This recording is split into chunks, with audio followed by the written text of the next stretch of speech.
ECRல property வாங்க எதுக்கு crores? Lakhs போதுமே. Just 4 lakhsல ECR கோவலத்துல beach resort plot. EMI 12,000 only. Stepstone presents Secret Aura at ECR Kovalam. Grand launching on 22nd, 23rd and 24th August 2025. 4 lakhsல ECRல plot. Call 8682089820.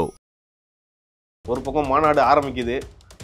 திரு விஜய் அவர்கள் வந்து வரதுக்கு முன்னாடியே இந்த பக்கம் கூட்டம் கலையுதுன்ற நியூஸ் ஒன்று காட்டினாங்க. அதை எப்படி பார்க்குறீங்க? என்ன கலைஞ்சுது? ஆமாம் சார், மாநாடு வருது, திரு விஜய் அவர்களும் வந்துட்டார். திரு விஜய் அவர்களை பார்த்தாச்சு, நம்ம கிளம்பலான்ட்டு ஒரு பக்கம் கூட்டம் கலையுது சார். சார் நேற்று நியூஸில் பார்த்துருந்தீங்கன்னா தெரியும். அதான் சொல்கிறேன்ல, அது எதுக்கு கலைஞ்சுது, ஏன் கலைஞ்சுது, எப்படி போச்சு, எதுவுமே தெரியாது. அது ஒரு பக்கம் இப்படி திரும்பி இருப்பாங்க, சரி விஜய் அப்படி போது கண்ணுக்கு தெரியல, அந்த இடத்துல ஃபுல்லாக இதுவாக இருக்கும், மறைக்குதுன்னு சொல்லிட்டு இப்படி கூட வந்திருக்கலாம். அதாவது ஏதோ ஒன்று பார்த்துட்டு இதுதான் அப்படின்னு எடுத்து பேசாதீங்க, ஆராய்ஞ்சு பேசுங்க. நான் ஏன் இவ்வளோ ஸ்ட்ராங்காக சொல்கிறேன்னா, களத்தில் நினைக்கிறேன் அவருக்கு கெட்ட பேர் உண்டு பண்ணுன்னு சொல்லிட்டு காசு கொடுத்து உள்ள ஒரு திருப்பி அனுப்புகிறாங்க. இது ஏற்றுப்பீங்களா நீங்கள்? இது ஏற்றுக்கிறீங்களா நீங்கள்? லூசா சார் அவன் காத்தாலேருந்து சாயங்காலம் வரைக்கும் உட்காந்துட்டு காத்தால சார் முன்னாடி நாள் நைட்டு 10 மணி 8 மணி வந்து படுத்து தூங்குறான் சார் அந்த இடத்துல. அப்போ 15 லட்சம் பேரில் வந்து பாதி பேர் வந்து தாவேக்காவே இல்லைன்றீங்க. எனக்கு புரியவே மாட்டேங்குது, ஒரு கான்செப்டே புரியல. திமுகவோட சொத்தா இஸ்லாமியர் ஓட்டும் கிறிஸ்துவர்கள் ஓட்டும் ஏதோ வந்து விஜயண்ணா வந்து பாகப்பிரிவினை பிரிக்கிறதுக்கு பங்காளி சண்டை மாதிரி வந்து சொத்தை பிரிச்சுட்டு போகிற மாதிரி கேட்டுக்கிறீங்க.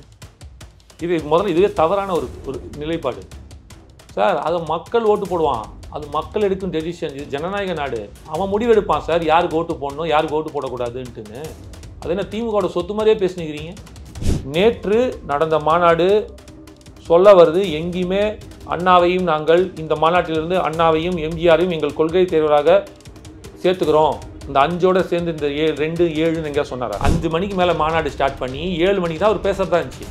ஏன் 3 மணிக்கே ஸ்டார்ட் பண்ணி ஒரு 5 மணிக்கே பேசி முடிச்சார்னா அதான் காரணம்.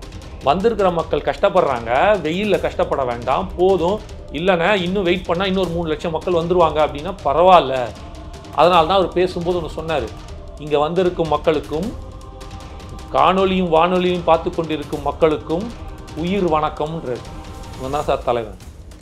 ஆனால் கூட்டம் எவ்வளோ கூடுற வரைக்கும் வெயிட் பண்ணிவிட்டு வந்துருச்சா இன்னும் ஏதாவது வரவை பார்ப்போம் அப்படின்ற தலைவனுக்கிட்ட எந்த கட்சியாவது ஒரு மாநாட்டில் பெண்கள் வராதீர்கள், கர்ப்பிணி பெண்கள் வராதீர்கள், முதியவர்கள் வராதீர்கள், மாற்றுத்திறனாளி வர யாராவது சொல்லியிருக்காங்களா?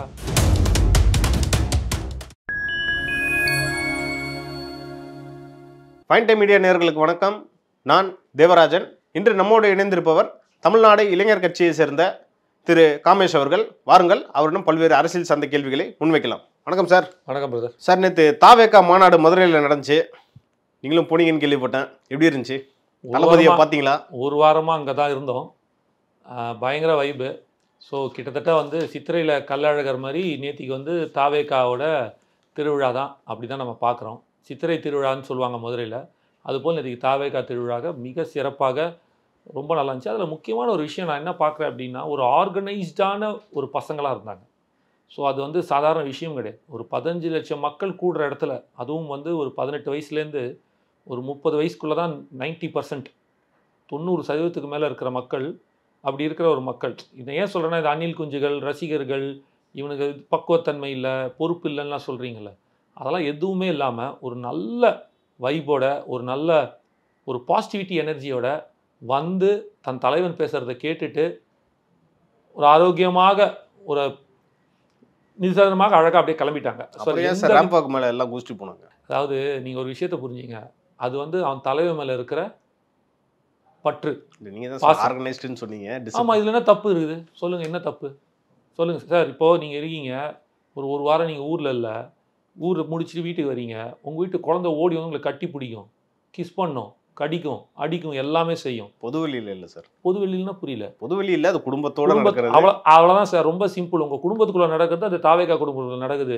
அவருக்கான தலைவன், அவங்க அண்ணன், இவங்க எல்லாருமே குடும்பத்தில் இருக்கிற ஒரே ஆட்கள். அதனால் அப்படி இருக்கிறது ஒன்றும் தப்பு இல்லை. இல்லை என்ன தவறு நடந்துச்சுன்றீங்க? அதில் ஒன்று எகுனாங்க போனாங்க, அவரை கட்டி பிடிச்சிட்டு முத்தம் கொடுத்துட்டு கையை பிடிச்சிட்டு தொட்டு பார்த்துட்டு வராங்க, இதுவும் தவறு இல்லை. இதுதான் தலைவன் மேலே வர பற்று சார். அது அப்படி தான் இருக்கும். அந்த காலத்தில் எம்ஜிஆர் பண்ணும்போது மட்டும் தூக்கி வச்சு கொண்டாடினீங்க. எம்ஜிஆருக்கு இதே தான் நடந்துச்சு. பெண்கள்லாம் கட்டி பிடிச்சாங்க, முத்தம் கொடுத்தாங்க, இவர் கட்டி பிடிச்சாரு. அப்போ அது சொல்லலையே, அப்போ மட்டும் ஒத்துக்கிட்டீங்க தலைவன்னா இப்படி இருக்கணும்ட்டு. இவருக்கு ஒரு மட்டும் ஏன் விமர்சனம் வைக்கிறீங்க? அப்பெல்லாம் கிடையாது. நீங்கள் தெளிவாக புரிஞ்சுக்கிங்க. இந்த இடத்துல ஒரு தலைவனுக்கும் இந்த தலைவன் நமக்கான தலைவன், நம்மளை வந்து வழிகாட்டி கொண்டு போகிறான் அப்படின்ற அந்த தோழர்கள் இருக்காங்களே, அவங்களுக்கு இவங்களுக்கு இருக்கிற ஒரு கனெக்டிங் பாண்டு. இதெல்லாம் நீங்கள் யார் தடுத்த 100 பவுன்சரில் 1,00,000 பவுன்சர் போட்டாலும் தடுக்க முடியாது. இது அப்படி தான் இருக்கணும், அப்படி தான் இருக்கும். அந்த தலைவனோட கனெக்ட் ஆகிறான் தெரியுமா, அதுதான் அந்த கனெக்ட். அவன் தான் நிற்பான் கடைசி வரைக்கும். கனெக்ட்னு சொல்கிறீங்க. ஒரு பக்கம் மாநாடு ஆரம்பிக்குது, திரு விஜய் அவர்கள் வந்து வரதுக்கு முன்னாடியே இந்த பக்கம் கூட்டம் கலையுதுன்ற நியூஸ் ஒன்று காட்டினாங்க. அதை எப்படி பார்க்குறீங்க? என்ன கலைஞ்சுது? ஆமாம் சார், மாநாடு வருது, திரு விஜய் அவர்களும் வந்துட்டாரு. திரு விஜய் அவர்களை பார்த்தாச்சு, நம்ம கிளம்பலான்ட்டு ஒரு பக்கம் கூட்டம் கலையுது சார். சார் நேற்று நியூஸில் பார்த்துருந்தீங்கன்னா தெரியும். அதான் சொல்கிறேன்ல, அது எதுக்கு கலைஞ்சுது, ஏன் கலைஞ்சுது, எப்படி போச்சு, எதுவுமே தெரியாது. அது ஒரு பக்கம் இப்படி திரும்பி இருப்பாங்க, சரி விஜய் அப்படி போது கண்ணுக்கு தெரியல, அந்த இடத்துல ஃபுல்லாக இதுவாக இருக்கும் மறைக்குதுன்னு சொல்லிட்டு இப்படி கூட வந்திருக்கலாம். அதாவது ஏதோ ஒன்று பார்த்துட்டு இதுதான் அப்படின்னு எடுத்து பேசாதீங்க, ஆராய்ஞ்சு பேசுங்க. நான் ஏன் இவ்வளோ ஸ்ட்ராங்காக சொல்கிறேன்னா, களத்தில் நான் நிற்கிறேன், களத்தில் நான் நின்று பார்த்துட்டு இருக்கிறேன். அதனால சொல்கிறேன். சரி, நீங்கள் சொல்கிறீங்களா கலைஞ்சி போச்சுன்னே சொல்கிறேன்ல, அவங்க யாருமே தாவேகா தொண்டர்கள் இல்லை சார். அவருக்கு கெட்ட பேர் உண்டு பண்ணுன்னு சொல்லிட்டு காசு கொடுத்து உள்ள வச்சு திருப்பி அனுப்புகிறாங்க. இதை ஏற்றுப்பீங்களா நீங்கள்? இதை ஏற்றுக்கிறீங்களா நீங்கள்? லூசா சார் அவன்? காத்தாலேருந்து சாயங்காலம் வரைக்கும் உட்காந்துட்டு காத்தால சார் முன்னாடி நாள் நைட்டு 10 மணி 8 மணி வந்து படுத்து தூங்குறான் சார் அந்த இடத்துல. அப்போ 15 லட்சம் பேரில் வந்து பாதி பேர் வந்து தாவேகாவே இல்லைன்றீங்க. நீங்கள் சொன்னதுக்கு நான் சொன்னேன். அப்போ 15 லட்சம் பேரில் 7.5 லட்சம் பேர் போயிட்டான். அப்படி எடுத்துப்போமா? நீங்கள் சொல்கிறது 15 லட்சம் பேர் வந்திருக்கான், அதில் பாதி பேர்னா 7.5 லட்சம். 7.5 லட்சம் பேர் விஜயை பார்த்துட்டான்டா அப்படியே எல்லாம் வெளில போயிட்டானுங்க. போனது ஒரு 100 பேர், அதுவும் எதுக்கு போனான்னு கூட தெரியாது. அது இப்படி திரும்பி வந்தாதான் வந்திருக்கலாம். அங்கே உள்ள என்ன நினச்சின்னு யாருக்குமே தெரியாது. அவ்வளோ பெரிய கூட்டம், அதெல்லாம் தெரியல. அந்த 15 பேர் வந்தான், ஒரு 8 கிலோமீட்டருக்கு வண்டி நிற்கிது, இவ்வளோ பிரச்சனைகள். இந்த சென்ஸ் என்னென்னா, அந்த வண்டி நின்றுட்டு நடந்து போகிறான், 5 கிலோமீட்டர் நடந்து அங்கேயே நிறுத்திட்டு. இதெல்லாம் எதுவுமே தெரில. ஒரு 50-100 பேர் ஏதோ கலைஞ்சு போயிட்டானா அதுதான் உங்களுக்கு பெருசாக தெரியுது. என்ன ரீசன் கலைஞ்சான்னு உங்களுக்கு எப்படி தெரியும்? அவன் போனானா அங்கேன்னு மூவ் ஆனான். நானும் பார்த்தேன், ஒரு வீடியோ போட்டுருந்தாங்க, ஒரு நியூஸ் சேனல் போட்டுருந்தீங்க. எதுக்கு மூவ் ஆனான்? மறைச்சிருக்கோம். தலைவனை சரியாக பார்க்க முடியல. அந்த இடத்துலேருந்து அவர் உட்கார்ந்ததுக்கும் இவன் நின்னதுக்கும் கனெக்டிங் பாயிண்ட் இருக்க வியூஸ் இருக்காது. சரிவா இப்படி பண்ணி நின்று இப்படி பார்ப்போம், இப்படி திரும்பி இருக்கலாம், நடந்துக்க வாய்ப்பு இருக்கும்ல. நீங்கள் தான் எல்லா சைடும் எல்இடி வச்சுக்கிறதா சொல்கிறீங்களே. இருந்தாலும் நேரில் பார்க்கணும்னு ஆசை இருக்கும்ல சார். எல்இடி இருக்குன்றதுக்கு அப்போ டிவியில் தான் வருது, அப்படி சார் நேருக்கு போனோம். எல்லா நியூஸ் சேனலும் ஓடிச்சா ஓடலையா? அதான் நியூஸ் சேனலில் ஓடுதே, எல்லாமே டிவியில் பார்க்குறோமே, நான் ஏன் நேரில் போகணும் அப்படின்னு அங்கேயே உட்காந்து எல்லாம் பார்க்க வேண்டிய தானே. சேனல் மாநாட்டுக்கு எவனும் வரத்தவே இல்லையே, தாண்டி ஏன் 15 லட்சம் பேர் வந்து நிற்கிறான்? சூப்பர். இது அப்படி கனெக்ட் கிடையாது. இது வந்து வேற ஒரு கனெக்ட் சார் தலைவன் கூட. அது வந்து நீங்கள் ஒரு தலைவனை உணரும் போது அந்த தலைவன் உனக்காக இருக்கான்ற ஒரு நம்பிக்கை வரும்ல, அந்த நம்பகத்தன்மை வரும், அந்த ஃபீல் உங்களுக்கே தெரியும். அப்புறம் பார்த்தீங்கன்னா திரு விஜய் அவர்கள் வந்து நேற்று இந்த சிங்கம்ன்ற ரெஃபரன்ஸ் ஒன்று வச்சுருந்தார், நல்லா இருந்துச்சு அது சொல்லும் போதும். அது எப்படின்னா, சிங்கம் வந்து ரொம்ப தனித்துவமான ஒரு விலங்கு, அது வந்து ஏற்கனவே வேட்டையாடி வச்சதை வந்து எதுவும் பண்ணாது, புதுசாக தான் வேட்டையாடும். இது வந்து எப்படி சார் எடுத்துக்கிறது? ஏற்கனவே திமுக அதிமுகன்னு இருக்கு, நான் வந்து உங்களை வேட்டையாட வரேன் அப்படின்ற மாதிரி எடுத்துக்கலாமா? ஏன்னா எல்லா கட்சியும் அதை தான் சொல்லிட்டு வராங்க. இது என்ன புதுசாக சொல்ற ஒரு டைலாக் மாதிரி இருக்கு? புரியலையா உங்களுக்கு? அவர் என்ன சொல்ல வர்றாருன்னா, செத்து போன வெத்து கட்சிக்கும் எனக்கும் எந்த சம்மந்தமும் இல்லை, நான் வந்து சிங்கண்டா, நான் அடித்து தூக்கி காலி பண்ணுறேன். அதாவது தனக்கு தகுதி உள்ள எவனோ அடித்து வச்சு எவனோ மொக்கை போட்டு வச்சிருக்கிற எடுத்து சாப்பிட்ற ஆள் நான் இல்லை, சிங்கம் இல்லை, சிங்கம் சாப்பிடாது, அந்த மாதிரி ஆள் நான் இல்லை. நானாக சுயமாக வந்து நின்று என் தகுதிக்கு, அதாவது வந்து ஒரு சிங்கம் ஒருத்தனை அடிக்குதுன்னா அப்போ அது எந்த அளவுக்கு ஸ்ட்ராங்கான மிருகமாகவும் இருக்கணும், அது தப்பிச்சு ஓடிடும் சிங்கத்துக்கிட்டேருந்து, எல்லாமே இருந்தும் அதை அடித்து காலி பண்ணி தாண்டி தனக்கான ஒரிஜினாலிட்டியை மெயின்டைன் பண்ணுதில்ல. இங்கே சொல்ல வருது அதுதான், தன்னோட ஒரிஜினாலிட்டியை மெயின்டைன் பண்ணுறாரு சொல்கிறார். அப்போது அதுக்கேற்ற தகுதி உள்ள அது சிங்கம் போய் மொயில எங்கேயாவது அடிச்சு பார்த்துருக்கீங்களா?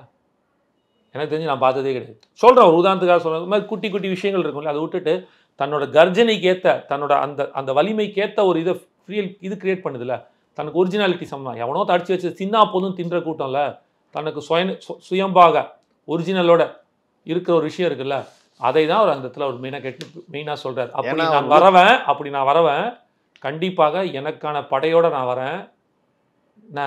நான் மார்க்கெட் எழுந்துட்டு ஐயோன்னு உட்காந்துட்டு யாரோ முதுகில் சவாரி பண்ணல, யாரோட அடைக்கலமும் தேடலை. நான் தனிப்பட்ட முறையில் என்னோட ஐடென்டிட்டியோட, என் ஒரிஜினாலிட்டி ஐடென்டிட்டியோட ஒரு சிங்கம் போல் கரிச்சித்து வந்து நிற்கிறேன். இதை யார் அடிக்கணும் அந்த சொல்லுவார் பாரு, டெரிட்டரின்னு ஒன்று சொல்கிறார் பாருங்க. அந்த டெரிட்டரி என்னென்னா, என் டெரிட்டரிக்குள்ளே யார் இருக்கான்றதை நான் தான் முடிவு பண்ணுவேன். புரிஞ்சுக்கோங்க, அவங்க கூட மட்டும்தான் எனக்கு போட்டி. மற்றவங்களாம் எனக்கு கணக்கிலே வரமாட்டான்றதான் அவர் சொல்லுவார். இதெல்லாம் ஒரு சினிமா டைலாக்னு தான் திமுகவினர் ஒரு பக்கம் சொல்லிட்டு இருக்காங்க. எல்லாரும் சொல்லிட்டு எந்த வகையில இதை வந்து எங்களுக்கு வந்து எந்த ஒரு பாதிப்போ தாக்கத்தையோ ஏற்படுத்தாதுன்னு சொல்றாங்க. நான் என்ன கேட்குறேன், சினிமாவில் பேசுறதா இங்க வந்து பேசிட்டு இருக்காரு. மாநாட்டுக்கு இந்த மாநாட்டுக்கு சம்மந்தமே இல்லை, வித்தியாசமே இல்லை, அதே தான் பார்த்த மாதிரி தான் இருக்கு, ரீவைண்ட் பண்ண மாதிரி இருக்குன்றாங்க. கரெக்டு தான். அதாவது எனக்கு என்ன வருத்தமாக இருக்குதுன்னா, திமுகவில் வந்து மிகப்பெரிய பேச்சாளர்கள், அறிவு சிந்தனை உள்ளவர்கள், பெரிய திராவிட தத்துவங்கள்லாம் கொண்ட ஆட்கள் எல்லாருமே இருப்பாங்க. மொக்கையா ஓரளவு ஒன்றுமே புரியாத அளவுக்கு, எதுவும் பெருசாக பேச தெரியாமல் எதுவும் இல்லாத விரலுட்டு எண்ணக்கூடிய சில தலைவர்கள் தான் இருப்பாங்க. 100 தலைவர்கள் திமுக நிறுத்தினீங்கன்னா 95 தலைவர்கள் அவ்வளோ ஷார்ப்பாக அவ்வளோ சூப்பராக இருப்பான். ஒரு 5 தலைவருக்கு தான் பெருசாக அந்த ஒரு இது இருக்காது, அந்த பக்குவம் சொல்ல முடியாது, அந்த ஒரு ஷார்ப்னஸ் புரிஞ்சுக்கொண்டு அது அந்த அந்த அவங்க அந்த திராவிட சித்தாந்தத்துக்கும் அந்த ஸ்பான்டேனியஸாக அவங்க கூட ட்ராவல் பண்ணுற அளவுக்கு. ஆனால் இப்போ என்ன ஆயிடுச்சுன்னா அப்படியே உல்ட்டாவாயிடுச்சு. ஒரு 5 தலைவர்கள் தான் எழுதி வைக்கலாம், நல்லா பேசுகிறாங்க, சிந்தனை உள்ளே இருக்காங்க, ஓரளவுக்கு அவங்க திராவிட தத்துவத்தையும் திராவிட சித்தாந்தத்தையும் மற்றும் பாக்கி 95 டம்மி ஆயிடுச்சு. அவர் என்ன பேசுகிறாரு கூட புரியாதவங்க கிட்ட நம்ம என்ன பேச முடியும்? அவர் எதை கொண்டு வந்து நிறுத்துறாரு? முதல் மாநாட்டுக்கும் 2வது மாநாட்டுக்கும் வித்தியாசமே இல்லைன்றாரு. எனக்கு புரியவே இல்லை. முதல் மாநாடு அவரோட கொள்கை பரப்பு மாநாடு. தான் எதுக்கு கட்சி ஆரம்பித்தோம், எத்தனை பேர், தன்னோட கொள்கை தலைவர்கள் யார், எதை நோக்கி பயணிக்கிறோம் அப்படின்றத தெளிவுபடுத்துகிறாரு. அதில் என்ன சொன்னார் முக்கியமாக? வாழ வீடு, வயிற்றுக்கு சோறு, வருமானத்துக்கு ஏற்ற வேலை சொன்னாரா சொல்லியா? இது வந்து வெற்றி வாகை சூடும் மாநில மாநாடுன்றார். அதுக்கு என்ன சொல்கிறாரு? வெற்றி வாகை சூடும் வரலாறு திரும்பும் மாநாடுன்றார். அப்போ அது திரும்புகிறதுன்றாரு, திரும்புகிற மாநாடு. இதில் என்ன காட்டுது உங்களுக்கு? அப்போ அண்ணாவையும் எம்ஜிஆரையும் காட்டுறாரு. அண்ணாவையும் அண்ணா கட்சி அண்ணா மூலமாக சொன்னது தான் வந்து திமுக, அந்த கட்சியும் எதிர்க்கிறாரு. எம்ஜிஆர் தொடர்ந்து தான் அதிமுக, அந்த கட்சியும் எதிர்க்கிறாரு. ஆனால் இருந்தாலும் அவங்க 2 பேரும் ஏன் காமிச்சு சொல்கிறாரு? இந்த 2 பேரும் ஒரு வரலாறு தமிழ்நாட்டில் படைச்சிருக்காங்க. 67 அண்ணாவும் 77 திமுகவும் அதிமுக எம்ஜிஆரும் படைச்சிருக்காங்க. இது போல் 26ல் நான் படைப்பேன், அதற்கு நான் என்ன பண்ண போகிறேன் அப்படின்றத கொண்டு வந்து நிறுத்துறாரு. அதுக்கும் நீங்கள் சொன்னதுக்கு எல்லாத்துக்குமே ஒரு பதில் சொல்லிட்டு இருக்காரு. இது மக்களோட மக்களாக நிற்கிறேன், நான் ஏன் வந்தேன்னா எனக்கு ஒரு நன்றி கடன் இருக்குது, இந்த நன்றி கடனை நான் உண்மையாக நேர்மையாக நான் தீர்ப்பேன், இதற்காக தான் நான் இருக்கேன். I love people, I worship people, I enjoy பீப்புள்ன்றார். இதெல்லாம் ஒரு தன் சமுதாயத்து மேலேயும் தன் மக்கள் மேலேயும் ஒரு அதிக அளவுக்கு மீறின ஒரு அன்பு, பாசம், அந்த ஒரு கனெக்டிவிட்டி சொல்லுவாங்கள்ல, நேசிப்பு இருக்குல்ல, அது இருந்தால் தான் வரும். அவர் பேசினது 35 நிமிடம் 30 நொடிகளோ என்னமோ போல இருக்குது. அந்த 35 நிமிடத்தை தயவு செய்து யாரையுமே பார்க்காம ஒரு சாதாரண நேர்மையாக உண்மையாக மனிதனாக உட்கார்ந்து அதை பார்த்தீங்கன்னா அதில் இருக்கிற உண்மைத்தன்மையை புரியும், உங்கள் மனசாட்சி உறுத்தும், ஏற்றுப்பீங்க. இது ஒரு பக்கம் இருக்கிற போது திரு விஜய் அவர்கள் வந்து நாளைக்கு தேர்தலில் நின்னா சிறுபான்மையினர் வாக்குகளை தான் வந்து பிரிக்க போகிறாரு. இது வந்து பாஜகவுக்கு பெரிய ஒரு உதவியாக இருக்கும். ஏன் சொல்கிறாங்கன்னா, இன்றைக்கி சிறுபான்மையினர் பெரும்பாலும் திமுக பக்கம் தான் இருக்காங்க. இதை தான் பிரிக்கிறாரு. இது வந்து திமுகவுக்கு ஒரு எதிரான ஒரு சக்தியாக பாஜக ஒரு பி டீமாக இவர் வந்து டிவிக்கு இருப்பார் அப்படின்ற மாதிரி ஒரு குற்றச்சாட்டு இருக்கு. அப்படியா? இது எனக்கு புரியவே மாட்டேங்குது, ஒரு கான்செப்டே புரியல. திமுகவோட சொத்தா இஸ்லாமியர் ஓட்டும் கிறிஸ்துவர்கள் ஓட்டும்? ஏதோ வந்து விஜயண்ணா வந்து பாகப்பிரிவினை பிரிக்கிறதுக்கு பங்காளி சண்டை மாதிரி வந்து சொத்தை பிரிச்சுட்டு போகிற மாதிரி கேட்டுக்கிறீங்க. முதல்ல இதுவே தவறான ஒரு நிலைப்பாடு சார். அதை மக்கள் ஓட்டு போடுவான், அது மக்கள் எடுக்கும் டெசிஷன். இது ஜனநாயக நாடு, அவன் முடிவெடுப்பான் சார் யாருக்கு ஓட்டு போடணும் யாருக்கு ஓட்டு போடக்கூடாதுன்ட்டுன்னு. அது என்ன திமுகவோட சொத்து மாதிரியே பேசினுக்கிறீங்க? வந்தால் பாஜக சிறுபான்மையை நான் சொல்கிற பழக்கம் இல்லை, மன்னிக்கணும். நம்மில் ஒருவர் தான் நம்ம எப்பவுமே சொல்லுவோம். இஸ்லாமியர் கிறிஸ்துவர் ஓட்டுகளை பிரிக்க வந்து விட்டார்னா நீங்கள் யார்? நீங்கள் ஏதோ வாங்கி வச்சுக்கிற சொத்து மாதிரியும் உங்ககிட்ட அடித்து பிடுங்குற மாதிரி பேசிட்டு இருக்கீங்க. மக்கள் முடிவெடுப்பான் யாருக்கு வாக்களிக்கணும்ட்டுன்னு. அவனுக்கு தெரியும். யார் வேணாலும் வேலூர் இப்ராஹிம் ஒருத்தர் இருக்கிறாரு, அவர் பாஜக ஆதரவாளாக இருக்கார். அப்போது அவர்கிட்ட துரோகியா நாடு கடத்துருவீங்களா? அவனுக்கு இஷ்டம்னா அவன் போய் சேர்ந்துப்பான் சார் பாஜகவோட கூட. இது ஜனநாயக நாடு, என் உரிமை, யாருக்கு வேணாலும் நான் வாக்களிப்பேன், யாரு கூட வேணாலும் இருப்பேன்னு. இந்த வாக்கு பிரிக்கிறேன் வாக்காத பிரிக்கிறேன்னு அந்த அல்வா கதையெல்லாம் விட சொல்லாதீங்க. களத்தில் போய் நில்லுங்க, நீங்கள் என்ன செஞ்சுருக்கீங்கன்னு பாருங்கள். முதல்ல வந்து நீங்கள் நான் என்னன்னா இப்போ இந்த ஒரு படத்தில் சொல்லுவாங்க, டே இப்போ தான் இதையே கண்டுபிடிச்சிருக்கீங்களா அப்படின்னு ஒரு பதில் ரமணாவில் சொல்லுவான் தெரியுமா? அந்த மாதிரி இப்போ தான் இவங்க சொல்கிற அந்த இஸ்லாமியர் கிறிஸ்துவ வாக்கே பிரிப்பை நினச்சிட்டு இருக்காங்களா? அது கூட கரெக்டாக உங்களுக்கு பொங்கலே இல்லைடா இந்த வாட்டி அப்படின்னு இது சொல்லுவார் விவேக். அந்த மாதிரி உங்களுக்கு எந்த ஓட்டுமே இல்லை முதல்ல, இப்போ தான் இதே நீங்கள் கண்டுபிடிக்கிறீங்களா? இதெல்லாமே உங்களுக்கு தான் ரிலேட் ஆகும். உங்களுக்கெல்லாம் காணாமல் போய் எப்பயோ பல வருஷங்கள் ஆயிடுச்சு. அவர் கட்சி ஆரம்பிக்கும் போதே உங்களுக்கு எல்லாம் முடிஞ்சு போச்சு போன மாநாட்டோடையே. இப்போ தான் இதெல்லாம் நீங்கள் கண்டுபிடிச்சிட்டு உட்காந்துட்டு இருக்கீங்களான்னு நான் பார்த்துட்டு இருக்கேன். மக்கள் யாருக்கு பிடிக்குமோ அவனுக்கு வாக்களிப்பான். நீ யாரையும் நிறுத்தவே முடியாது. அவனோட விருப்பம், அவனோட நம்பிக்கையை பொறுத்துது. இவன் எனக்கு நல்லது செய்வான்னு நினச்சா அவனுக்கு வாக்களிப்பான், இவன் நல்லது செய்யணும் இவனுக்கு வாக்களிப்பான். இப்படி தான் பார்க்கணும். இந்த கேள்வியை நான் ஏன் கேட்டேன்னா, இன்னைக்கு வந்து ஆந்திர துணை முதல்வர் திரு பவன் கல்யாண் அவர் வந்து என்ன சொல்லியிருந்தாருன்னா, அம்பேத்கர் அந்த தலைவரை கோட் பண்ணி தான் நான் இந்த அரசியலுக்கு வந்திருக்கேன்னு சொன்னவர் இன்னைக்கு வந்து யார் பக்கம் நிற்கிறார், பாஜக பக்கம் நிற்கிறார். ஸோ அவர் கொள்கையில் வந்து எப்படின்னா 2 எக்ஸ்ட்ரீமாக இருக்குது இந்த கொள்கையில். இந்த மாதிரி ஏன் விஜய் நாளைக்கு போக மாட்டான்ற கேள்வியும் இருக்குல்ல. போனதுக்கப்புறம் பேசுங்க. அவர் ஒரு நடிகர். நானும் சொல்கிறேன் திமுக போகிறதுக்கு வாய்ப்பு இருக்கும். ஏன்னா மோடியும் ஒரு அரசியல்வாதி, முதலமைச்சர் ஸ்டாலினும் அரசியல்வாதி, உதயநிதி அரசியல்வாதியாக நடிகரான்னு இது வரைக்கும் தெரில. ஆனால் அவனை கணக்கில் கொண்டு வரல உதய் ப்ரோவை. அப்போ அப்படி வச்சுக்கலாமா? ஏன்னா அவரும் ஒரு நடிகர், இவரும் ஒரு நடிகர், அதனால் போகலாமே. அப்போ மோடியும் அரசியல்வாதி, முதலமைச்சர் ஸ்டாலினும் அரசியல்வாதி, அப்போ அவங்களும் போகலாமே. ஆல்ரெடி போயிருக்காங்களே. நடந்ததை மட்டும் பேசுங்க. யூகங்கள், ஸ்பெக்குலேஷன்ஸ்க்கெலாம் இங்கே பேச்சே இருக்கக்கூடாது. இதுதான் தவறு, இதுதான் திசை திருப்பது. முதல்ல புரிஞ்சுக்க. நீங்கள் கேட்கும் கேள்வி பயனுள்ளதாக என்னிடம் கேட்கும்போது அதற்கு பயனுள்ளதாக தான் என்னால் பதில் சொல்லணும். இப்படி நீங்கள் கேட்டிங்கன்னா நான் இப்படி தான் பதில் சொல்லிடுவோம். என்ன பண்ண முடியும்? அதனால தான் வள்ளுவன் சொல்லியிருக்கான், தொகை சொல்லி தூவாது நீகி நகை சொல்லி நன்றி பயப்பதாம் தூது. நீங்கள் கேட்கும் கேள்விகளுக்காக வரும் பதில் மக்களை சென்றடையும் போது அது நல்ல பயனுள்ள தூதுவனாக நீங்கள் இருக்கிறீர்கள் அப்படின்னு சொல்லியிருக்கான். அதனால் நீங்கள் கேட்குற கேள்வியில் அர்த்தம் வந்துச்சுன்னா நிச்சயமாக தெளிவான பதில் நான் கொடுத்தேன். அதே மாதிரி பார்த்தீங்கன்னா திமுகவை தொடங்கினவர் திரு அண்ணா அவர்கள், அதிமுக எம்ஜிஆர், அதே மாதிரி தேமுதிக திரு விஜயகாந்த் அவர்கள். இப்படி இருக்கும்போது அவங்களுக்குன்னு ஒரு தனித்தன்மை இருந்துச்சு. அவங்க வந்து களத்தில் இறங்கினாங்க. அதே மாதிரி தான் திரு விஜய் அவர்கள் வந்து கட்சி தொடங்கும் போது என்ன சொல்கிறாரு, எங்களுக்கு இவங்கெல்லாம் தலைவர்கள். நேற்று வந்து பார்த்தீங்கன்னா பேனர்லாம் அவங்க 3 பேருக்கும் வச்சுருந்தாங்க. இப்படி இருக்கும்போது அவருக்குன்னு ஒரு தனித்தன்மை, ஒரு ஐடென்டிட்டி வந்து ஒரு மிஸ் ஆகுதா சார்? ஏன் அவர் வந்து இவரே கோட் பண்ணிட்டு இருக்காரு? யாருக்கு ஐடென்டிட்டி மிஸ்? ஏன் கேட்குறேன்னா, அதே ஒரு மேடையில் கூட எம்ஜிஆர் பாட்டை பாடுறாரு. ஏன் இவரே எத்தனையோ ஒரு எழுச்சிமிகு பாட்டெலாம் வச்சிருக்காரு சார் அவர் படத்தில். அந்த பாட்டெலாம் பாடிருக்கலாமே. இல்லை நீங்கள் புரிஞ்சிக்கவே மாட்டேங்கிறீங்க. அவருக்கு என்ன தேவையே இல்லாதது. இப்போ ஜெயலலிதா அம்மா இருக்காங்க, ஒருத்தரையும் பேசும்போது என்ன பேசுவாங்க? புரட்சித் தலைவர் எம்ஜிஆர் நாமம் வாழ்க, அண்ணா கொள்கை வாழ்க அப்படின்னு சொல்லி தான் பேசுவாங்க. அதுக்காக அந்த அம்மாவுக்கு வந்து தனி ஐடென்டிட்டி இல்லையா? என்ன கொள்கை தலைவர் சார் அண்ணா வந்து திமுகலேருந்து பிரிஞ்சதான் சார் அதிமுக சார். ரொம்ப சிம்பிள். ஆக மொத்தம் அவங்க கட்சியை சேர்ந்தவர் அவர் இருக்கும்போது இங்கே கொள்கை தலைவராக ஏற்றுக்கிறாங்கும் போது சரி. இப்போ பெரியார் என்ன, ஏன் பெரியாரை பற்றி அவ்வளோ பேசுகிறாங்க? ஒரு திராவிட கட்சி அவங்க கட்சியில் இருந்தாரா பெரியார்? கொள்கை தலைவராக ஏற்று தானே பேசுகிறீங்க. அந்த மாதிரி தான் ஏன் வந்து விசிகா வந்து இவர் ஏன் பேசுகிறார் அம்பேத்கரை பற்றி? அம்பேத்கர் தேர்தலில் நிற்கல சார். அதுதான் சரி சார், ரைட்டு. தேர்தலில் நிற்கலனாலும் அவர் ஏற்றுக்கிட்டாருங்களா? ஏற்றுக்கிட்டாங்களா இல்லையா? இப்போ திமுக பேசுதா பேசலையா? இப்போ நீங்கள் கேட்டீங்க எம்ஜிஆர் வந்து கட்சி தலைவர், அண்ணா கட்சி தலைவர்னாலும் பேசணும். சரி விட்டுருங்க, பெரியார் எடுத்துங்க, அம்பேத்கர் எடுத்துங்க. அம்பேத்கருக்கு விசிகாக்கு என்ன சார் சம்பந்தம்? விசிகா கட்சி அம்பேத்கர் இருந்தாரா? கொள்கை தலைவராக தானே வச்சுருக்காங்க, அதை நோக்கி தானே பண்ணிக்கிறான். பெரியார் அதே மாதிரி ஒரு கொள்கை தலைவர் தானே வச்சிருக்கு திமுக. திருமாவளவன் வந்து அண்ணா அவர்களை எதுவும் ஏற்றுக்கல சார். சார் ஒவ்வொருத்தருக்கு ஒன்று. இப்போ அண்ணாவை யார் ஏற்றுக்கிட்டா? திமுக எங்கே ஏற்றுக்குச்சு? அது தாவேக்கா எங்கே அண்ணாவை ஏற்றுக்குச்சு? எம்ஜிஆர் எங்கே ஏற்றுக்குச்சு? அதுதான் சொல்கிறேன்ல, நீங்கள் ஏதோ ஒன்று உட்காந்து பொம்மை படம் பார்க்குற மாதிரி பார்க்குறீங்க. அரசியலில் நீங்கள் கேட்க போகும் கேள்விகள் நீங்கள் 2 விதம் இருக்குது. நீங்கள் மக்களாக பார்க்க போகிறீங்களா, இல்லை ஒரு ஒரு ஒரு சாமானியான மக்களாக சும்மா வாக்களிக்க போகிற மக்களாக பார்க்க போகிறீங்களா, இல்லை ஆராய்ந்து தெரிந்து கொண்டு பேச போகிறீங்களான்றது ஒரு விஷயம் இருக்குது. கேள்விகள் கேட்க. இப்போ நீங்கள் கேட்குற கேள்வியில் ஒன்றுத்துலையுமே முரண்பாடு ஏன் வருது அப்படின்னா, நேற்று நடந்த மாநாடு சொல்ல வருது எங்கேயுமே அண்ணாவையும் நாங்கள் இந்த மாநாட்டிலிருந்து அண்ணாவையும் எம்ஜிஆரையும் எங்கள் கொள்கை தேர்வராக சேர்த்துக்கிறோம், அந்த 5ஓட சேர்ந்து இந்த 2 7 எங்கேயா சொன்னாரா? அப்போ ஏன் சார் இந்த ரெஃபரன்ஸ் தேவையே இல்லையா? திரு விஜய் அவர்களை வந்து போர்ட்ரேட் பண்ணி நீங்கள் போயிருக்கீங்க. இந்த மாநாடு எதை பற்றி என்ன சொல்லியிருக்காரு? வெற்றி வாகை வரலாறு திரும்புகிறதுன்றார். அந்த வெற்றி வாகை வரலாறு எப்படி திரும்புது?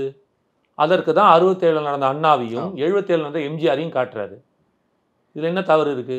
5 பேர் கொள்கை தலைவராக ஏற்றுட்டு இருக்காரு. அது போன மாநாட்டில் காமிச்சிட்டாரு. அவன் யாருன்னு சொல்லிட்டாங்க. அதே கொள்கை தலைவர் தான் நீங்கள் மாலை போட்ட இது பூ வச்சு மரியாதை செலுத்தினார். அங்கே எங்கேயாவது அண்ணா எம்ஜிஆர் இருந்தாரா? இல்லை. அவர் என்ன போட்டிருக்காரு மேலே? ஒரு ஓப்பனிங். அதாவது நீங்கள் இப்போ ஒரு தம்ப்நெயில் வைக்கிறீங்க, ஒரு டைட்டில் கொடுக்குறீங்க, அந்த டைட்டில் வைக்கிறாரு. அந்த டைட்டிலில் நீங்கள் இப்போ சொல்கிறீங்க ஒரு இடத்துல நான் பேசும்போது அந்த இடத்துல விஜய் சார் ஃபோட்டோ வரும். நான் யாரை விமர்சனம் சீமான் என்ன பண்ண சீமான் ஃபோட்டோ யாரோ ஒரு ஃபோட்டோ வச்சு வைக்கிறீங்கள, அதுபோல் அது நல்லதோ கெட்டதோ வாட் எவர் இட் இஸ் ஏதோ ஒன்று ஒரு ரிலேட் பண்ணி வைக்கிறீங்களா? அப்போ 26 நான் ஜெயிக்க போகிறேன், இது நடக்கவே நடக்காது, சாத்தியமே இல்லைன்னு சொன்னேன் இல்லையா? இல்லை, இது ஆல்ரெடி தமிழ்நாட்டிலே நடந்திருக்கு. அப்படின்றதுக்கு தான் 67 அண்ணாவையும் 77 எம்ஜிஆரையும் குறித்து வெற்றி வாகை வரலாறு திரும்பி வெற்றி வாகை சூட போகும் வெற்றி வாகை வரலாறு திரும்புகிறதுன்னு வைக்கிறார். இல்லைன்னா குழப்பம் உங்களுக்கு தெளிவு தானே படுத்துறாரு. எங்கேயுமே வந்து அண்ணாவையோ எம்ஜிஆரையோ வந்து கொள்கை தலைவர்லாம் சொல்லவே இல்லையே. இது ஏன் வந்து இந்த கேள்வி வருதுன்னா சார், ஏற்கனவே இரு திராவிட கட்சிகளையும் ஒரு பக்கம் ஊழல் மிகுந்த கட்சின்ற மாதிரி அந்த விமர்சனமும் வைக்கிறாரு. அதே தலைவர்களையும் கூட்டு பேனரா வைக்கிறீங்களே, அதுதான் என் கேள்வி. யார் ஊழல் பண்ணா? அண்ணா பண்ணாரா? எம்ஜிஆர் பண்ணாரா? அவர் சார்ந்த கட்சி சார்ந்தவங்க யார் வேணாலும் பண்ணுவாங்க சார். அதுக்காக அதுக்கு சட்டமே என்ன சொல்லுது? அப்பா கொலை பண்ணா பையன் ஜெயிலுக்கு போவானா? ஊழல் மொழிந்த கட்சின்றது திரு விஜய் அவர்கள் முதல் அறிக்கையில அப்பா சொல்லியிருக்காரு. கொலை பண்ணா பையன் ஜெயிலுக்கு போவானா? இல்ல பையன் கொலை பண்ணா அப்பா ஜெயிலுக்கு போவாரா? அப்படி கிடையாதுல்ல. ஆரம்பிக்கும் போது தெளிவாக தான் இருந்துச்சு. இன்னைக்கு ஊழல் நடக்குது. காங்கிரஸ் கூட தான் காமராஜரை வச்சு கொண்டாடுறோம். அப்போ ஏன் காமராஜரை பற்றி என்ன சார், காமராஜரை போய் எடுத்துருக்கிறீங்க? காங்கிரஸ் போல ஒரு ஊழல் கட்சி இல்லவே இல்லை சார். அப்போ காமராஜரை சேர்த்துக்கலாமா அதில்? சொல்லுங்கள் பிரதர். காமராஜர் எதுக்கான அவரை ஏன் வந்து கல்வி தந்தை, நேர்மையாளர், அவரை மாதிரி ஒரு மனிதர் இல்லைன்னு பெருந்தலைவராக ஏன் கொண்டாடுறான் எல்லாரும்? காரணம் என்ன? அவ்வளோ சிம்பிளிசிட்டியான ஆள், மக்களுக்காகவே வாழ்ந்து மக்களுக்காகவே இறந்தவர். அப்போது இப்போ கொள்கை தலைவராக நம்ம வச்சுருக்கோம், தாவேக்கால வச்சுருக்காங்க. அப்போ நீங்கள் இந்த கேள்வி கேட்பீங்களா? சார் காங்கிரஸ் எவ்வளோ பெரிய ஊழல் கட்சி, அவங்க மேலே இல்லாததே கிடையாது. ராஜீவ் காந்திலேருந்து ஆரம்பித்து எல்லார் மேலேயுமே ஊழல் வந்து இது பண்ணியிருக்காங்க. கேஸ் இருக்குது. போஃபோர்ஸ்லேருந்து ஆரம்பித்து எல்லார் பேர்லையும் வந்திருக்கு. இது இப்போ நீங்கள் என்ன கடைசியாக வந்து பிரைம் மினிஸ்டர் அந்த மன்மோகன் சிங் வரைக்கும் இருந்திருக்கு. நிலக்கரி ஊழல் வரைக்கும் ஊழல் பண்ணாதவங்களே இல்லை அந்த கட்சியில். மாநிலமாக ஊழல் பண்ணியிருக்காங்க. காமன்வெல்த் ப்ரோக்ராம்லேருந்து அந்த இதுலேருந்து இந்த இதுலேருந்து எல்லாத்துலேயுமே ஊழல் பண்ணியிருக்காங்க. அந்த கட்சியில் இருந்த காமராஜரை போய் வச்சிருக்கிறாங்க சார். இது என்ன சார் நியாயமா அப்படின்னு கேட்க முடியுமா? இவர்களெல்லாம் பெருந்தலைவர்களாகி விட்டார்கள். தலைவனுக்கும் பெருந்தலைவனுக்கும் வித்தியாசம் இருக்குது. தலைவன் என்பவன் அந்த கட்சியை சார்ந்தவன், அந்த கட்சிக்கு ரெப்ரசன்டேஷன். பெருந்தலைவன் என்பவன் எல்லோருக்குமான தலைவன். காமராஜர் இன்னைக்கு வந்து காங்கிரஸோட தலைவர் சொன்னா ஏற்றுப்பீங்களா? காந்தியே காங்கிரஸ் தலைவர் தான் இருந்த, காங்கிரஸில் இருந்தார். அப்போ காங்கிரஸ் தலைவர் ஏற்றுக்க முடியுமா? முடியாது. ஏன்னா is the father of our nation. Kamarajar அந்த மாதிரி தான், அம்பேத்கர் அப்படி தான், பெரியார் அப்படி தான். பெரியார் நாங்கள் தான் வந்து கூட்டிகிட்டு வந்தோம், நாங்கள் தான் கொள்கை வேணும், திமுக கொண்டாடினா ஏற்றுக்க முடியுமா? ஏற்றுக்க முடியாது. பெருந்தலைவர்கள் அனைவருக்கும் பொதுவானவர்கள். இப்போ ஆனால் அம்மாவை ஏற்றுக்க முடியாது. அம்மா எப்போ பெருந்தலைவர் ஆவாங்கன்னு அதுக்கு நேரம் காலம் இருக்குது. எப்படி சார் ஆவாங்க? அவங்க தெரியாது, நடக்கலாம். ஊழல் வழக்கில் அவங்க சிறைக்கு போகணும் சார். அதான் நான் அதை பற்றி பேசல, பெருந்தலைவர்களுக்கு மட்டும்தான் பேசிகிட்டு இருக்கேன். புரிஞ்சுங்க. ரொம்ப சிம்பிளாக சொல்லலாம்னு சொன்னீங்களே சார், அதுக்காக சொல். ஆகலாம், காலம் நேரம் சொல்லணும் பதில். ஆகலாம் தான் சொன்ன, ஆவாங்கன்னு சொல்லலை. அதே கலைஞர் கருணாநிதிக்கும் ஆகிறதுக்கான வாய்ப்பு இருக்கும். அது பிரிஞ்சு போய் வந்து அந்த கொள்கையில் கோட்பாடு எடுத்து கொண்டு இப்போ ரொம்ப சிம்பிள், கேப்டன் விஜயகாந்த் இருக்கார். நீங்கள் அதையும் தான் சேர்த்து வச்சு கேட்டீங்க. கேப்டன் விஜயகாந்த் பெருந்தலைவராத்துக்கு எல்லா வாய்ப்பு இருக்குது. ஆனால் அந்த அம்மா வந்து முடியாதுன்னு நிறுத்தினாங்கன்னா ஒன்றும் பண்ண முடியாது. கோர்ட்டில் கேஸ் போட்டு யாரும் யூஸ் பண்ணக்கூடாதுன்னு சொல்லி நிறுத்தினாங்கன்னா பண்ண முடியாது. அதுதான் நான் சொல்கிறேன்ல, அவர்கள் தலைவராக வேண்டுமா, உங்களுக்கு மட்டும் வேணுமா, ஒட்டுமொத்த தேசத்துக்கும் வேணுமான்றது நீங்கள் தான் டிசைட் பண்ணுறீங்க. காங்கிரஸ் கட்சி எங்கள் கட்சியை சார்ந்தவர், அதனால் எங்களுக்கு மட்டும்தான் காந்தி அப்படின்னு அவங்க சொல்ல முடியல, ஏற்றுக்க முடியாது. ஏன்னா அவர் வந்து தேசத்தின் தந்தை. Everybody has rights. நேற்று வந்து பார்த்தீங்கன்னா திரு விஜய் அவர்கள் வந்து மதுரை கிழக்கு வேட்பாளர்னோடனே விஜய்னாரு. சரி, நான் எல்லாருமே ஷாக் ஆகிட்டாங்க. ஓ, ஒரு வேறு மதுரையில் நிற்க போகிறாரோ மதுரை கிழக்குலன்ட்டு. அப்புறம் வந்து எல்லா தொகுதியிலையும் நான் தான் வேட்பாளர் அப்படின்றாரு. ஏன்னா டைம் ரொம்ப கம்மியாக இருக்குது, எனக்கு இருக்க ஃபேமை வச்சு நீங்கள்லாம் ஓட்டு போடுங்கன்னு சொல்கிற மாதிரி இல்லை சார். உண்மை தானே? எப்படி சார் உண்மையாகும்? களத்திலே வரலையே. நீங்கள் களத்தில் வரல நீங்கள் நினச்சிங்கன்னா அது யார் சார் பொறுப்பு? ஒரு தலைவன் என்பவன் யார் தெரியுமா? இப்போ ரோடோட இப்போ 234 தொகுதியும் தலைவன் போய் நிற்பானா? ஒரு தலைவன் என்பவன் யாருன்னா தன்னுடன் வரும் தோழர்களை அரசியல் வயப்படுத்தி சமூக சேவைக்காக பயன்படுத்தி அவர்களை பக்குவப்படுத்தி அரசியல் தலைவனாகிறான் தெரியுமா? அவன் தான் தலைவன். எப்படி? நான் ரொம்ப சிம்பிளாக கேட்குறேன். ஸ்டாலின் சொல்கிறீங்க, எல்லா வேலையும் ஸ்டாலின் தான் பார்க்குறாரு. A to Z ஒன்று கூட விடாமல். அந்த ரோடு போடும்போது கூட அந்த கான்ட்ராக்டருக்கு ஸ்டாலின் தான் உட்காந்து கையெழுத்து போட்டு அப்படி எவ்வளோ சார். அப்புறம் அதுக்குன்னு ஒரு ஆள் வச்சுருக்காங்கல்ல, மக்களை போகிறாரு, ரோட் ஷோ நடத்துகிறாரு, அப்படி பண்ணலாமே. நீங்கள் ரொம்ப சிம்பிளாக சொல்கிறேன்னு, நீங்கள் ஒரு அரசியலுக்கான ஒரு விஷயம் இருக்குல்ல, அது உங்களுக்கு தெரியவே மாட்டேங்குது. இந்த ஒரு பகடு காயாக ஒரு விளம்பர மாடல் அரசியல் பண்ணியிருக்காங்கல்ல, இதுதான் உங்கள் கண்ணுக்கு தெரியுது. அரசியல் இது இல்லை. புரிஞ்சுங்க தயவுசெய்து, இது அரசியல் அல்ல. இந்த அரசியல் அது கிடையாது. உதாரணத்துக்கு நான் சொல்கிறேன், இப்போ புரியும் உங்களுக்கு. என் தாத்தா காலத்தில் பெருந்தலைவர்கள் அப்படின்னா எங்கள் தாத்தா பெருமையாக சொல்லுவார், காந்தி அப்படிம்பார், நேரு, வல்லபாய் பட்டேல், பாலகங்காதரத்தில் காமராஜர் வரைக்கும் வரும். பெரியார் காமராஜர் கூட எங்கள் தாத்தா காலத்தில். எங்கள் அப்பா காலத்தில் போனீங்கன்னா அண்ணா, கலைஞர், எம்ஜிஆர், பெரியார் கூட வாய்ப்பு இருக்கும். சொல்கிறேன், அவங்க 2 ஜென்ரேஷன் வராரு, காமராஜர் 2 ஜென்ரேஷன் கிட்டத்தட்ட வராங்க. இப்போது ஒரு நல்ல தலைவர் சொல்லுங்களேன். எங்கள் அப்பாவை சொல்லிட்டாரு, எங்கள் தாத்தா சொல்லிட்டாரு, நம்ம 3வது தலைமுறை பசங்க. நம்ம ஒரு நல்ல தலைவர் சொல்லுங்க, ஒரு 4 பேர். என்ன சார் இவ்வளோ யோசிக்கிறீங்க? கேட்ட உடனே எங்கள் தாத்தா சொன்னான் சார், கேட்டோடனே எங்கள் அப்பா உடனே யோசிச்சு சொன்னார் சார். அட்லீஸ்ட்டு இப்போ நம்ம யோசிச்சுக்கிட்டே இருக்கோம், சொல்லவே முடியலையே. அப்புறம் அப்போது தலைவன் என்பவன் வந்து நீங்கள் சொல்கிற மாதிரி ஏதோ களத்துக்கு வந்து நின்ட்டா போதும், ஊனு கத்துனா போதும், ஒரு நாளைக்கு 4 இடத்துல வந்து பேட்டி கொடுத்துட்டா போதும், அவன்லாம் தலைவன் இல்லை சார். அப்படி இருந்துச்சுன்னா மக்கள் ஓட்டு போட்டு எங்கேயோ கூட்டு போய் உட்காந்து வச்சிருப்பாங்க. அவன் ஃபீல் பண்ணுவான், உள் மனசு சொல்லும். அப்படிதான் விஜய் இருக்காருன்றீங்களா தலைவர்? ஆமாம், அதனால தான் 15 லட்சம் பேர் வந்து நிற்கிறாங்க காசு கொடுக்காம. ஒரு மாநாடு நீங்கள் காசு கொடுக்காம கூட்டி காட்டுங்க ஏதாவது ஒரு கட்சியை. இதில் 15 லட்சம் வேணாம் சார், ஒரு 3 லட்சம் பேர் காசு கொடுக்காம கூட்டி காட்டுங்க. ஒரு கட்சி கூட்டி இருக்குன்னா அந்த கட்சி ஜாதி கட்சியாக இருக்கும். புரியுதுங்களா? அது ஒரு குறிப்பிட்ட சமுதாயத்தை, ஒரு குறிப்பிட்ட ஜாதியை ரெப்ரசென்ட் பண்ணுறதா இருக்கும். நான் கேட்குறது காமன் பேஸ்ட் கட்சிகள். கூட்ட சொல்லுங்க, நான் தான் ஓப்பனாக கேட்குறேங்க, கூட்ட சொல்லுங்க பாப்போம். Connectivity something different. மக்கள்லாம் நீங்கள் வந்து எதான் சொல்கிறேன்னு. ஏன் சார் நான் ரொம்ப சிம்பிளாக கேட்குறேன் சார், மோடி வந்து இங்கே ஒரு 3 மாதம் ஒர்க் பண்ணுறாரு, எலெக்ஷனுக்கு ஜெயிச்சிருவாரா? 7 வாட்டி வந்தே ஒரு ஓட்டு விடல. ஜெயிப்பாரா? நீங்கள் கேட்குறீங்க, அவரே களத்தில் இறங்குறாரு சார். நீங்கள் சொன்னீங்க களத்தில் நிற்கிறாரு மோடி 3 மாதம். கொள்கை மாறுபாடு சார் தமிழ்நாடு. மோடிக்கும் தமிழ்நாட்டுக்கும் கொள்கை மாறுபாடு இருக்குல்ல, அதுதான் விஷயம். இங்கே யாவன் யாரோட கனெக்ட் ஆவானா அது மக்களுக்கு தெரியும். நம்ம கற்றுக் கொடுக்கணுன்ற அவசியம் இல்லை. அதி புத்திசாலிகள் மக்கள். இந்தியாவே மோடியை கொண்டாடுது. ஆனால் ஏன் சார் தமிழ்நாடு மட்டும் எடுத்து ஓரம் கட்டி வைக்குது? உலகத்திலேயே உலக நிலப்பரப்புலேயே அதிகம் கோயில் கொண்ட நிலம் தமிழ்நாடு. ஹெச்ஆர்என்சியில் மட்டும் 80,000 கோயில்கள் இருக்கான். 80,000 கோயில்கள் ஹெச்ஆர்என்சி அறநிலைத்துறை கிட்ட ரெஜிஸ்டர்டு. அது இல்லாமல் எத்தனை கோயில்? ஒரு ஃப்ளாட்டில் ஒரு வீட்டில் ரோட்டில் அங்கெல்லாம் இருக்குதுல்ல. உண்டியல் வைக்காத கோயில்கள் எவ்வளோ இருக்குது? உண்டியல் வச்ச கோயில்கள் 80,000 78,000. உண்டியல் வைக்காத கோயில்கள் ட்ரஸ்ட் மூலமாக. ஆனால் வருஷம் 365 நாளும் சாமின்னு கொண்டாடிட்டு இருக்கிறோம். எல்லா மாதத்துக்கும் ஒரு விரதம்.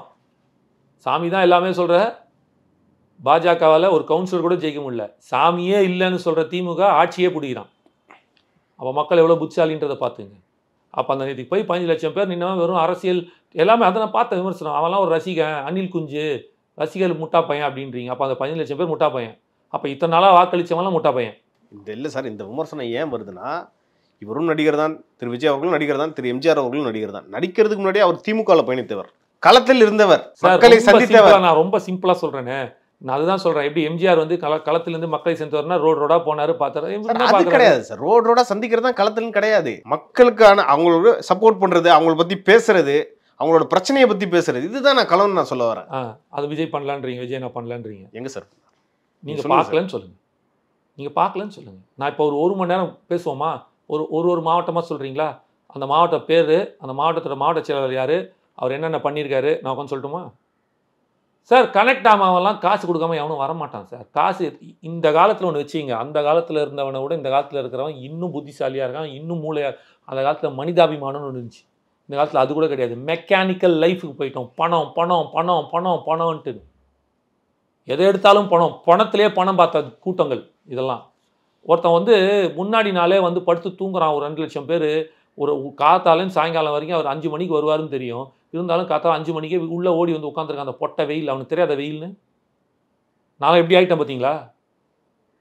அவர் கேமராமேன் ஒரே அழுகுறாரு. என்ன சார் உங்களை வச்சு லைட்டே வைக்க முடியல, ஒரே டார்க்காக இருக்குது அப்படின்ட்டு எக்ஸ்ட்ரா 2 பல்பு போடுறாரு முகத்தை காட்டுறதுக்கு. அந்த அளவுக்கு டேன் ஆகி அந்த அளவுக்கு உட்காந்துட்டு இருக்கோம் நாங்கள் இங்கே. ஏன் சார் வரான் அவன்? 10 பைசா காசு அவனுக்கு இல்லை சார். சோறு கூட போட மாட்டோம் சார், தெரியும் அவனுக்கு. சொல்கிறேன் ஒரு உதாரணத்துக்கு, பிரியாணி கூட்டம் இல்லை. மாப்பிள்ள வா மாப்பிள்ள, பிரியாணி கிடைக்கும் மாப்பிள்ள, சூப்பர் மாப்பிள்ளன்னு. அப்போல்லாம் எதுவுமே கிடையாது. எதுவுமே இல்லாமல் வந்தானா என்ன காரணம்? மது இல்லாமல் மாநாடு. எங்கேயா மது இருந்துச்சா? கிடையாது. அது கட்சி ரீதியாக அரேஞ்ச் பண்ணல, ஆனால் அவங்க தனியாக தேடிக்கிட்டாங்க. அது யார்? அது அவங்களே இல்லை. அதுவும் நான் ஸ்லீப்பர் செலும்பேன். எங்கள் பசங்க குடிக்கல இல்லை, குடிக்கல சார், குடிக்கல. ப்ரூவ் பண்ணுங்க. ஏன்னா நீங்கள் விதண்டாவாதமாக கேள்வி வச்சிங்கன்னா நானும் விதண்டாவாதமாக தான் பதில் சொல்லுவேன்றேன். ஆமாம் குடிக்கல, ப்ரூவ் பண்ணுங்க. அது ஏதாவது ஒருத்தர் நீ குடிச்ச ஆள் யாரோ ஒருத்தர் ஃபோட்டோ எடுங்க சார், நீங்கள் போய் போஸ்டிங் பாருங்கள் சார். அவன் போஸ்டிங் வாங்கி அவன் மாவட்ட செயலாளர், இணை செயலாளர், துணை செயலாளர், இந்த மாதிரி பொருளாளர் ஏதோ ஒரு போஸ்டிங்கில் இருக்கான், இவன் தான் குடிச்சான்னு ப்ரூவ் பண்ணுங்க. நான் அப்படி எப்படி சார் ப்ரூவ் பண்ண முடியும்? அவ்வளோதான். ஏதான் இல்லை, அப்படி ப்ரூவ் பண்ண முடியாது. நாளைக்கு ஒரு திமுக மாநாட்டில் யாரோ திமுக துண்டு போட்டு குடிச்சிட்டு இருந்தாங்கன்னா நீங்கள் திமுக காரம் தான் சொல்லுவீங்க. அதே மாதிரி தாவேகாவினர் அங்கு மாநாட்டில் அமர்ந்து மது அருந்தினர். நீங்க சொல்லுங்க சார். சார் அது சொல்ல முடியாது உங்களால.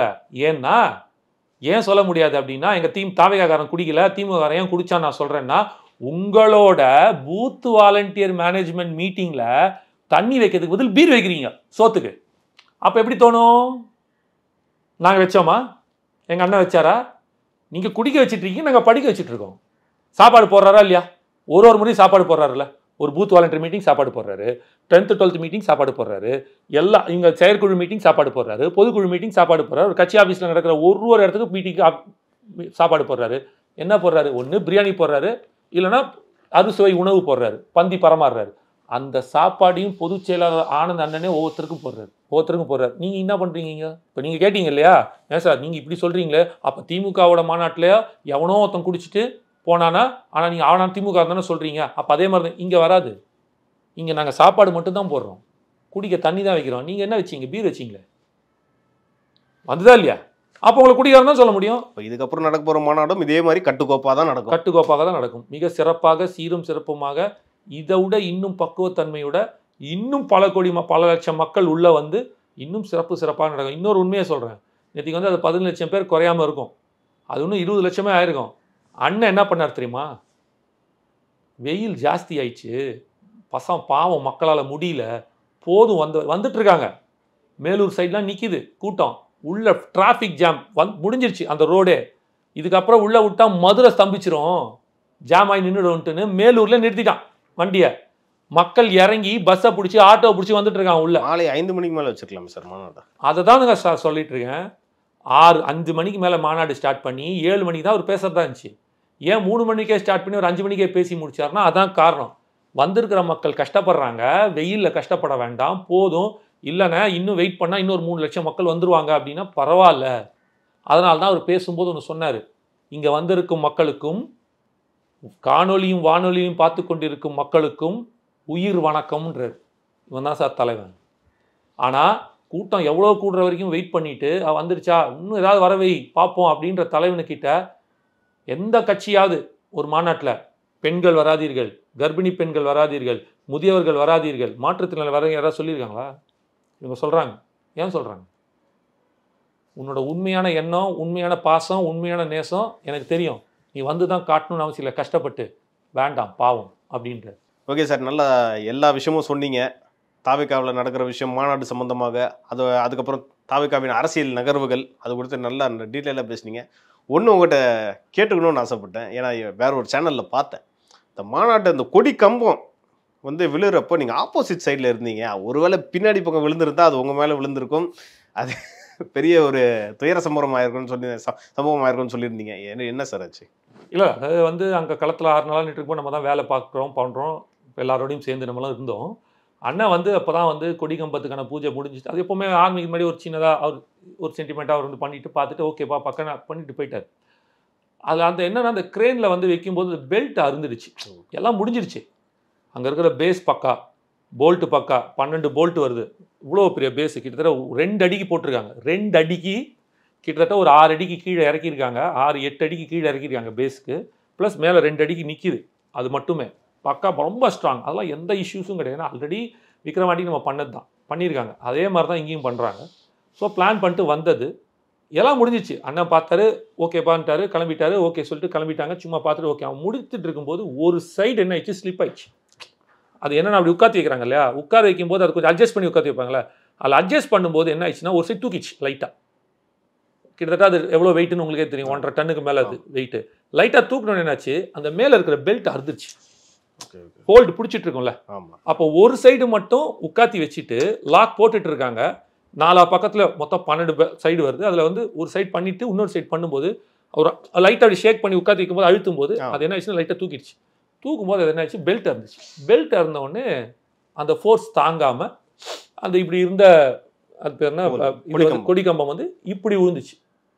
அதே கொடிக்கம்பம் இப்படி விழுந்துங்க. நான் உட்காந்துட்டு இருக்கேன், நீங்கள் சொன்ன மாதிரி அண்ணனுக்கு ஆழ்ந்த அனுதாபங்கள்னு ஒரு வாட்ஸ்அப் ஸ்டேட்டஸ் வச்சுருப்பீங்க, இரங்கல்னு போட்டு ஒரு வாட்ஸ்அப் ஸ்டேட்டஸ் வச்சுருப்பீங்க. அது அண்ணன் வந்து நல்ல மனசு சார். விஜயண்ணாக்கும் சரி ஆனந்தண்ணனுக்கும் சரி நல்லது தான் நடக்கும் எப்போவுமே. எதுவுமே யாருக்கும் எந்த கெடுதலும் நடக்காது. அதனால தான் அது வந்து யாருமே இல்லாமல் சார் அவ்வளோ மக்கள் இருக்காங்க. அந்த கம்பம் எப்படி வேணாலும் விழலாம், ரவுண்டு இப்படி விழலாம் அப்படி விழலாம், எந்த டைரக்ஷனில் வேணாலும் விழலாம். புரியுதுங்களா? 4 டைரக்ஷனில், இது 8 டைரக்ஷன். கார்னர் டயக்னலாக கூட விழ வாய்ப்பு இருக்கும், சுற்றி டயக்னலாக கூட விழும். அந்த சைடு இந்த சைடு எல்லா சைடும் இருக்கும்போது யாருமே இல்லாமல் அதுக்கு வந்து ஒரே ஒரு கார் மேலே போய் விழுது. ஆள் இல்லை, அந்த கார்லேயும் ஆள் இல்லை. அதுக்கு பக்கத்தில் அது கொஞ்சம் தள்ளி 2 கார் நிற்குது, அதில் ஆள் இருக்காங்க. அந்த உழுந்த கார் மேலே ஆள் இல்லாமல் உழுந்து முடியுதுன்னா இவ்வளோ பெரிய மாநாட்டுக்கு பல பேரோட வைத்தறிச்சல் வன்மங்களுக்கான கண் திருஷ்டியாக தான் நான் பார்க்குறேன். சூப்பர் சார், எல்லாமே நல்லா டீட்டெயிலாக பேசணும். இது குறித்து மேலும் அடுத்தடுத்த நிகழ்ச்சிகளை சந்திப்போம் சார். நன்றி சார். நன்றி பிரதர்.